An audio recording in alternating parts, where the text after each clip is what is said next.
The Aventon Aventure 2 is a fat-tire electric bike that is suitable for off-road and all-terrain riding.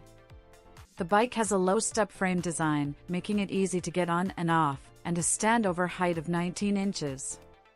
The bike has a 750-watt motor, a 48-volt per 14 amp-hours removable battery, and an 8-speed gear system. The bike has a range of up to 60 miles per charge, depending on the model, and can be charged in as little as 4 to 5 hours. The bike has an upgraded LCD display that shows the battery level, speed, and distance traveled. It has a payload capacity of up to 400 pounds, making it suitable for riders of different sizes.